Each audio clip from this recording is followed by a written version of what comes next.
Hey there, everybody. Robert Taylor with Wonderscape Creations doing another Ascent Combat Framework Ultimate video.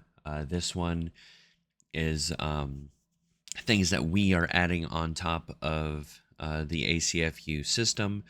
So that's why I've started a new series. And this one is for the additions that we are adding to our game ourselves. And we're doing everything we can to make sure that the community also gains them. um, Pask is in the future going to um, address this one instance. He hadn't considered it. Um, but so for now, I've gone ahead and set it up in Blueprint because if ACFU is anything, it's flexible and very open and easy to adapt. There's very little I had to do. In fact, most of what I did utilized functions that ACFU already had. So let me show you what I'm talking about. So if I hit play, I've got two swords. And this isn't uncommon. You guys understand how this works. Um, but what you currently cannot do by default is use the same blueprint to go between main hand and offhand. ACFU has a main hand weapon example and an offhand weapon example. I've gone ahead and merged it together to allow for that to happen, for it to be flexible. I've also thought of every possible scenario. Let me show you. Make these swords one. Make this one not. Copy. Play. So we got one sword. And if I equip it, so you'll see I've got different animations. Now, if I go into the inventory, put this in the left hand, this would already work no matter what. Um, well, it wouldn't work no matter what by default unless it was marked as an offhand weapon. And now the animations are also changed and everything works as it should. Didn't have to make any changes. um, Also works with every weapon, so maces and everything. The code where I have it placed, I have a parent for all one-handed melee weapons. And that's where I have the code. That way, if I have a one-handed axe, that can be in either the main hand or the offhand slots. Then it'll try to put it in main hand. If it can't, it'll go into offhand. And if it goes into offhand, it'll change a bunch of the variables so that it registers as an offhand weapon. And then it will override the main hand movesets. Um, all of it in one blueprint in one location. So we are going to go ahead and I'm going to walk you through how I did that. Because like I said, it's very easy. Actually, let me make this easier for you guys. Make this bigger. So, as I said, I created my one-handed melee master. And its parent is my melee weapon master. And the melee weapon master's parent is the, I can just show you, is the ACF melee weapon. Pure and simple. So you don't have to worry about anything. So where we have to do this is the event on item equipped. If you don't see it, go ahead and just come in here to override it, and everything will work out just fine. This is a data only type of blueprint, so it's, you can't add components or anything. I mean, obviously you can do interfaces if you want, but otherwise it's very straightforward. So the very first thing we're going to do is add these variables right here. So I went ahead and I utilized the ACF and the weapon sections and then added an offhand.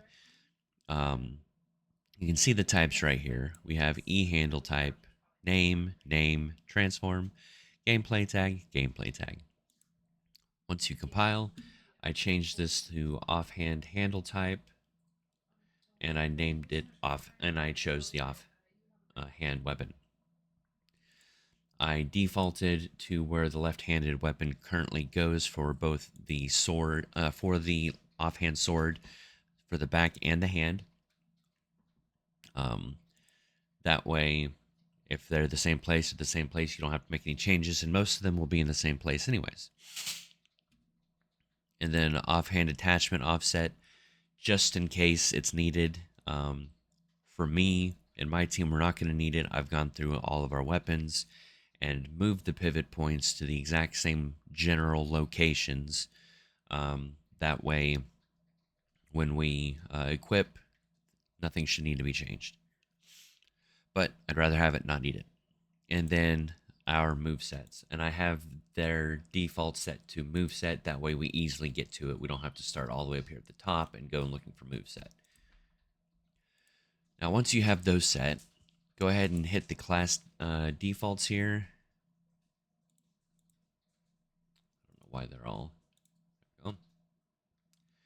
And I'm going to come down here into weapon, and really quick, the handle type, change it to offhand weapon. By doing that, these will be lit up. And we need these lit up because we want them by default to be true. But if we are in one hand for the handle type, it'll gray them back out, and you don't have to worry about these. It's not going to do anything. It's irrelevant. But this way, when we change things to offhand, they'll be marked as true. Because you cannot set these three bools. You can only get them. You cannot set them.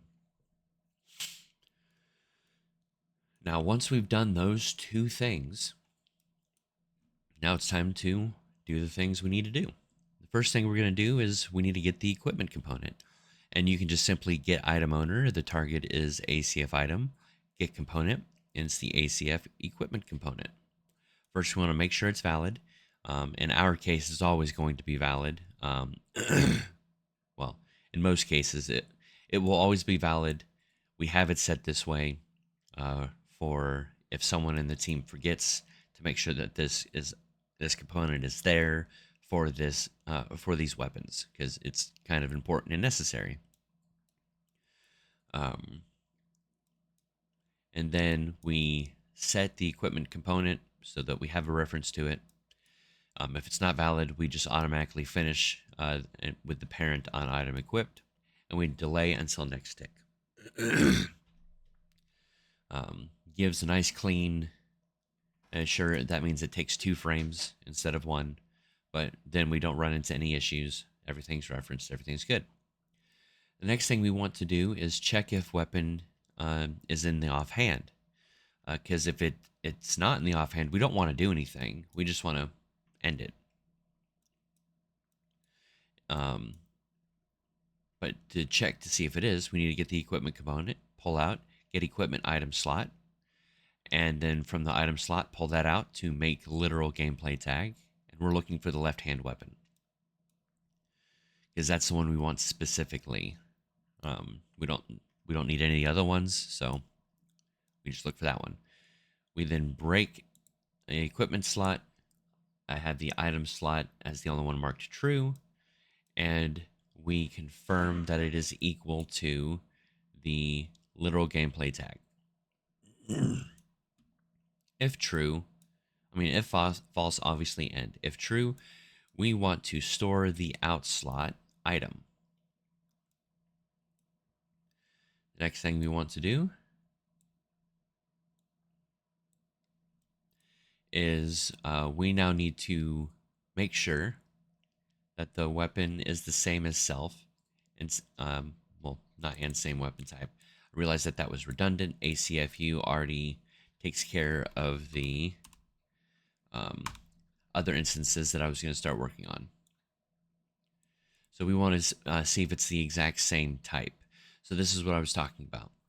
This is where it gets important. We are confirming that our one-handed sword actor has the exact same weapon definition in both hands. If it's not, false, leave. If it is, then we're going to continue on. Now, because I have this in the parent of all of my one-handed weapons, this will always return true for all of my one-handed weapons. That's the maces, that's the daggers, that's everything. And I can show you that at the end of the video. If true, we're going to go into this sequence. We want 4 branches coming out of it. Out of the third one, on item equipped. The next one, this order is important. We need to make sure we keep this established and set correctly. So go ahead and create a function called adapt to offhand. Let's open it up. It's very simple.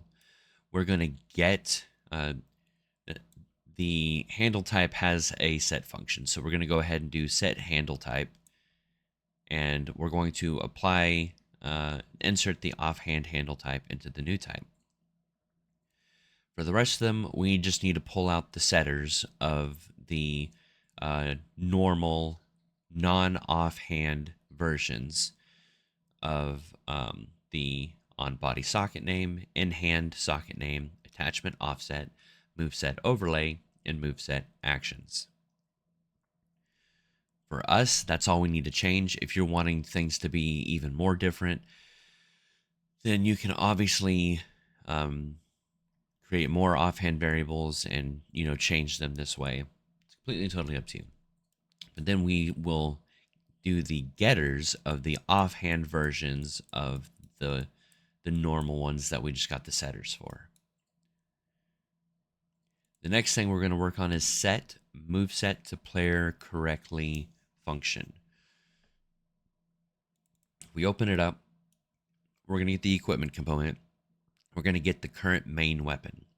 Now, it's important to note that this will only ever return true if the main weapon is in their hand. If it's on their back, this will return false, which is why we're using this. If it's not valid, nothing happens. If it is valid, that means it's in their hand. So we need to manually change the overlay and the moveset actions. This is normally done on the unsheathing action that we have. This code is done there, but because it's already in the player's hand, we need to call it again for this particular instance. So we're going to get item owner again and get component of ACF character movement component.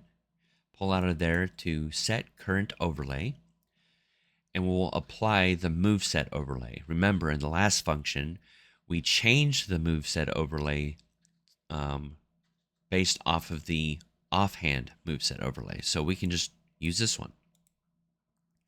And the reason we did that is for in the future when they sheath it and then unsheath, so everything continues to work as it should.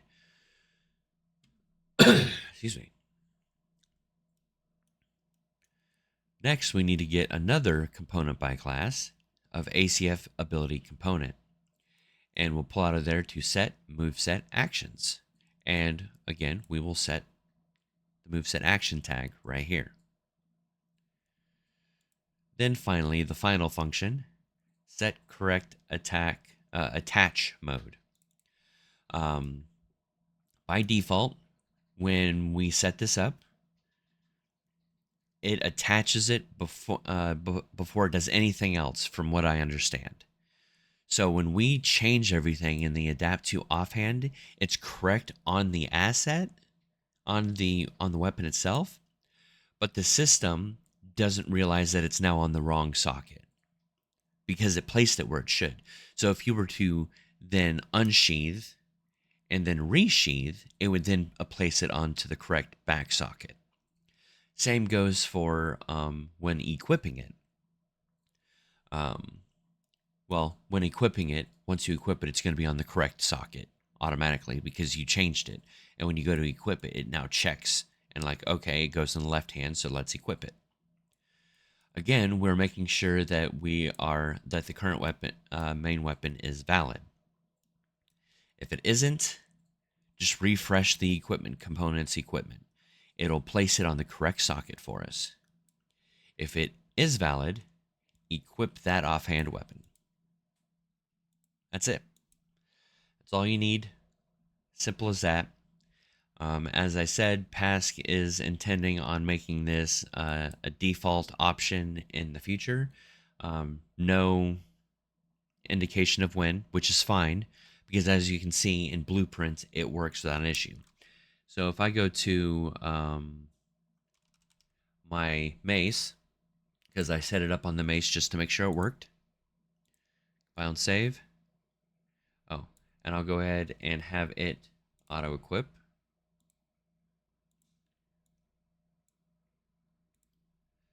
Look at that. Sword and mace on the back, where they belong. Dual-handed animations happening. Sweet. All right. So that is the flexible dual wielding. ACFU had everything else that I needed, that our team needed. So it was just about making it to where the same sword can be in either hand flexibly. That way, if you have two of the same sword, bam, you're good to go. You can dual wield. We don't have to keep a reference of the offhand version of the weapon for when it's offhand. You just use the exact same actor. So thank you guys so much for watching. I hope you guys enjoyed it and learned quite a bit. And I will, obviously, as we make more additions to ACFU, we will share the work that isn't hidden until the game is released.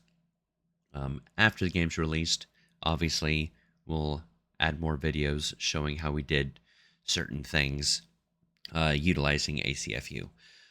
Again, thank you for watching, and I will see you in a future video.